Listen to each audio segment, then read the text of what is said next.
It is the second highest grossing farm commodity in the state, and it is Beef Month throughout July in Tennessee. Here to tell us how important it is are Levi and Gracie Schultz, and it's great to have both of you with us. Thank you. Hi, thank you. You both look very nice today. I'm guessing you don't dress like this when you're on the farm. No. When you're doing a lot of work.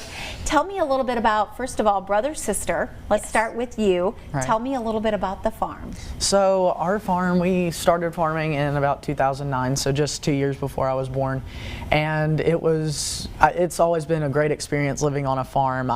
Since the young age of 3, I've been helping out with very minor things, but my duties have grown over the last few years to helping with fencing needs, working in the hayfield, and feeding cattle throughout the day. So very busy. Yeah. A lot of work on a farm. And I understand you already have some of your own cows that you take care of. Yeah, I have several cows that are in my name, and I take care of them every day. I go out to the barn and I feed them and I'll work them because we show cattle and lambs, so you have to make sure they have healthy hide and skin and hair, and you have to take really good care of them so that they act good and look good at the show. And I was going to say too, a lot goes into that. Yes. You really get to know your animals, don't you? Yeah, you do. Each animal's different and it takes a lot of work to figure out their quirks and kinks, but once you do, it's a lot of fun. And you also you're part of the Future Farmers of America, I understand, in your school. Yes. And very active in 4-H as well. That's correct. How do those experiences and what you're doing on the farm, how do they kind of come together to help you overall for what you want to do here in the future?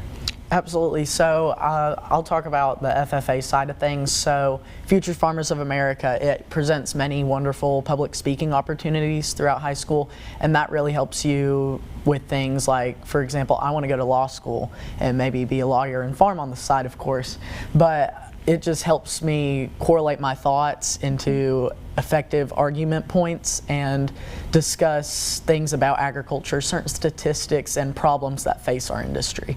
It's an amazing thing, and I couldn't ask for anything better.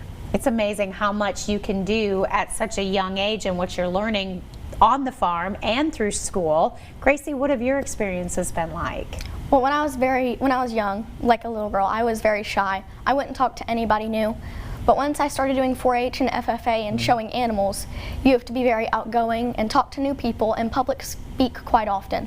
So I got used to meeting new people and being very open about myself and what I like to do and who I am. So it's helped me a lot. And of course we have fair season coming up. How involved are you guys with the fair coming up? Well, actually, I think was it yesterday that I did a fair. And my heifer, we won Supreme Heifer, Premier Exhibitor, and Showmanship. Showmanship is based off the docility of an animal, how well they act, how well they look, how well presented they are. I also got second place in showmanship with my sheep, and I got Supreme Sheep as well. Congratulations. And you are how old? 13. 13. She's 13. And how about you? Yeah, I will. I'm sure you'll see us around at a lot of the fairs. Of course, Appalachian Fair, maybe even the Tennessee State Fair, Hamlin County, which was just the other day, and she did a great job there. I was in DC on another trip, but that's besides the point. Yeah, you'll definitely see us around at some of these fairs doing a lot, working with our animals and sheep, absolutely. So, and of course, what we see at the fair, and they look so good, and they're just the way you guys present them, but what we don't see is all the hard work that happens on the farm before you guys get there. Is it just a part of growing up and who you are?